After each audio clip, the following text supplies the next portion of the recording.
Short for a stormtrooper.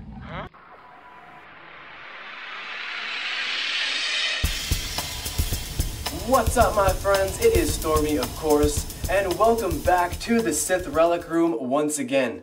Well, you guys all know why we're down here, because we're talking about Snoke, and I think, at this point in our Snoke theories, we can all pretty much determine that Snoke is a brand new character in some way. But it doesn't mean that we can't stop theorizing about what kind of person he will end up being. Now, one main question that I still have about Snoke is his Force sensitivity. Yes, we know from Wikipedia that Snoke is Force sensitive, but I've always wondered, is it natural or is it artificial? And what does that mean for the dark side in this new trilogy? Well, I think that an object from Legends called the Muur Talisman might be able to answer many of these questions. In Legends, the Muur Talisman was a Sith relic created thousands of years ago by Sith alchemist Zorzas Zin. It was created for Lord Karnus Muur, who desired to use the talisman to create an army of mutants and also find a way to cheat death by pouring his spirit and power into it.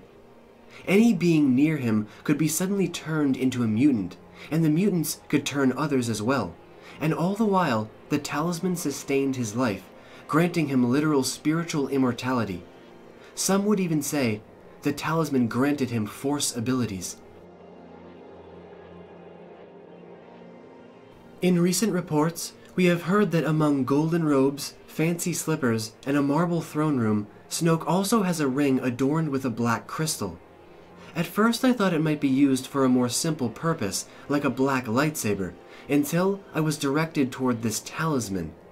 It is my belief that Snoke is most likely thousands of years old, an ancient being that could even be the former Emperor. But if he were to stay alive all of this time, he could be using some kind of unnatural power, and if he is, then that could mean that other attributes of his character are artificial as well.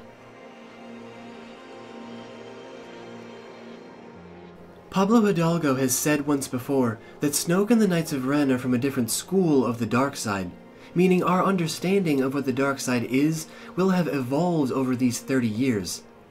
If Snoke is not thousands of years old, it could be possible that figures like Palpatine were the last of their kind, the last true Sith, and Snoke may have remained in the background all of this time, trying to keep himself alive artificially by using things like relics and talismans.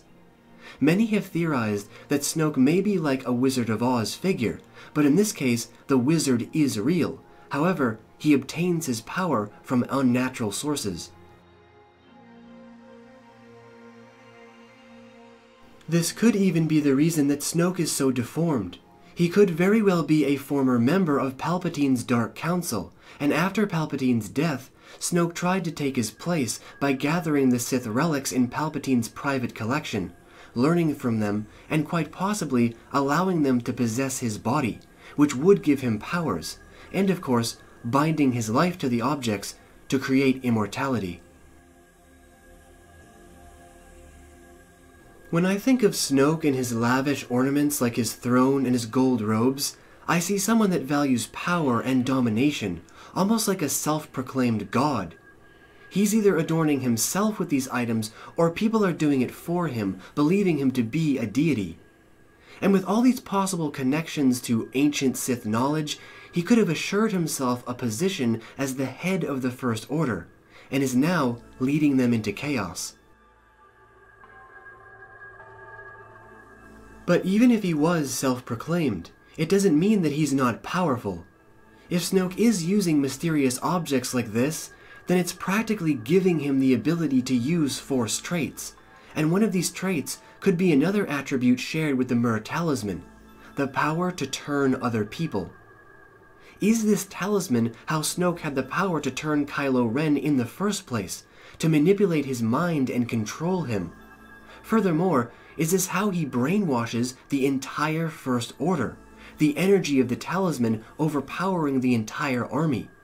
Is this what Snoke was referring to when he felt Finn's awakening?